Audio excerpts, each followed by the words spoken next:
السلام علیکم ملګرو، خدای دې وکړي چې ټول به روغ او جوړ وئ. ملګرو، زه نن تاسو ته درښایم چې څنګه کولی شو د یوټیوب چینل لپاره انټرو، د ویډیو لپاره انټرو جوړ کړو، اوټرو جوړ کړو چې تاسې په ویډیو کې کاروئ. نو لول به راسو انټرو میکر ته، څنګه کولی شو د یوټیوب لپاره ویډیو لپاره انټرو جوړ کړو. نو اول به راسو انټرو میکر ته. دلته چې کله راغلو دلته ستا انټروګانې راوړي د یوټیوب، دا به کټ کړي. دلته تاسې ګورئ چې ډېره کمې انټروګانې دي. نو اوس موږ یو کې انتخاب کړو د یوټیوب چینل لپاره. اوس کوم یو انتخاب کړو کې دې کې تاسې وینئ دلته وی آی پي، دا وی آی پي چې کوم انټرو باندې لیکلي دا باندې تاسې ډالر باندې دي، او دا کومې چې فري دي په هغه باندې چې نشته. نو دغه باندې چې نشته، او چې کومې وی آی پي پې لیکلي وی آی پي چې په کوم باندې لیکلي نو هغه په ډالرو دي کې فري هم ډېرې دي، ښایسته ښایسته انټروګانې دي کې. نو اوس موږ دې کې یو انتخاب کړو.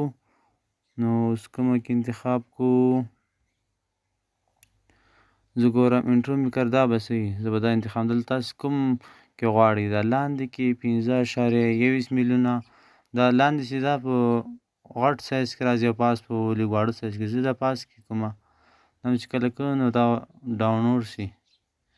نو دا تر څو ډاونلوډ شروع کېږي لږ به ویډیو سکیپ کړو. تاسې ملګرو وینئ چې دا انټرو ډاونلوډ شوه. نو اوس په دې کې به موږ ایډیټینګ وکړو. نو دا انټرو به لږ داسې کوو، دلته ټایټل هیر دلته چې لیکئ تاسې د خپل چینل نوم دلته ولیکئ. زه به دلته د خپل چینل نوم ولیکم THAFG، دا به ټیک کړئ. دا چې کله ټیک کړئ نو تاسې په کوم لیکنه غواړئ چې وی لیکئ. نو دلته هم ځینې لیکنې دي، دا ځینې لیکنې تاسې وینئ چې لاک دي. دا لاک لیکنې چې دا په پیسو کېږي او نورې فري هم شته کې. زه به دلته فري یو کې انتخاب کړم، ښه لیکنه چې کومه وي نو زه به دا کې انتخاب کړم چې دا څنګه نو دا صحیح ده.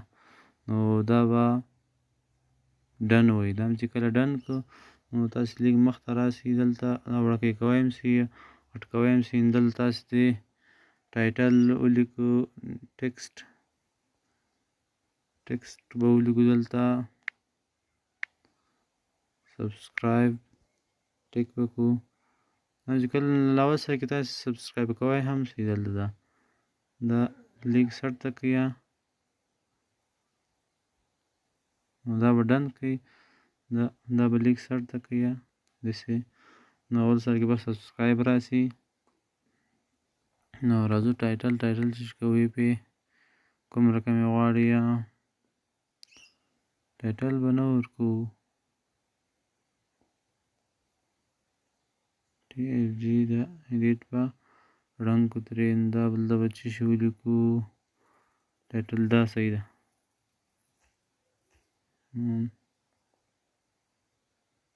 نو دا هم دلته ډن کړو. دا هم چې کله ډن کړو نو دلته به راسو،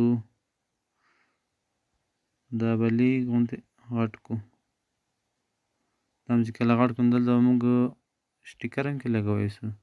سټیکر د چې کې لګوئ یا د څه چې تاسې غواړئ دلته تاسې ورکوی شي. سبسکرایب بټن موږ غواړو، سبسکرایب بټن یو کې ولګوو. نو دا سبسکرایب بټن نو دا سبسکرایب بټن لاک ده. اوس به لږ دا بې لاکه وګورو. نو کوم یو دا صحیح ده. دا به راواخلو، دا هم چې کله راواخلو دلته به ولګوو. هم چې دلته ولګوو دا به ډن کړئ. دا هم چې کله ډن کړو نو دلته میوزیک به ورسره ولګوو. میوزیک کوم یو غواړو تاسې، میوزیک انټرو ته به راسو. انټرو کې تاسې به زه به دا انتخاب کړم. دا هم چې کله انتخاب کړو نو تاسې به ډن سي ووایي. چې کله هم ډن ووایي اوس ګورو چې زموږ انټرو جوړه ده او که نه. نو دا به یو ریپلی کړو چې څنګه هم جوړه ده.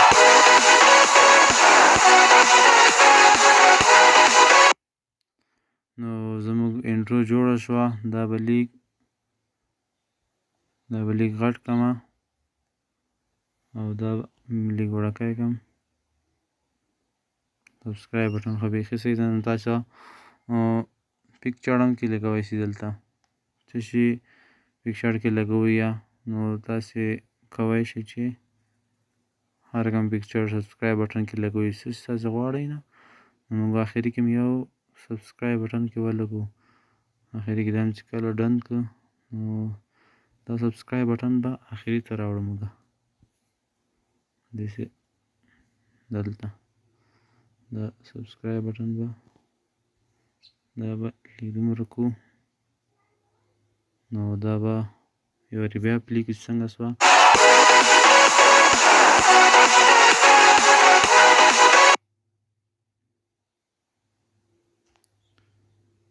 دا سبسکرایب بټن به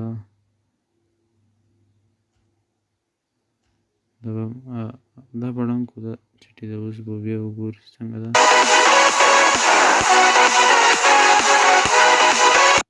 نو دا به ټیک کوو چې کله ټیک کوو نو دا ایکسپورټینګ ویډیو نو دا انټرو جوړیږي دا چې کله جوړه سو نو دا به تاسې ګیلري ته سیو کړئ تاسې کولی شئ دا ډایرکټ هم شیر کړئ نو دلته کافي د پاس هوم بټن وي د هوم باندې چې کله کلیک کړه نو ستاسې انټرو لاړه ستاسې ګیلري ته نو دا ملګرو د یوټیوب ویډیو لپاره انټرو جوړول نو که ویډیو مو خوښ شوی وي نو چینل سبسکرایب کړئ او بیل ایکن باندې هم کلیک کړئ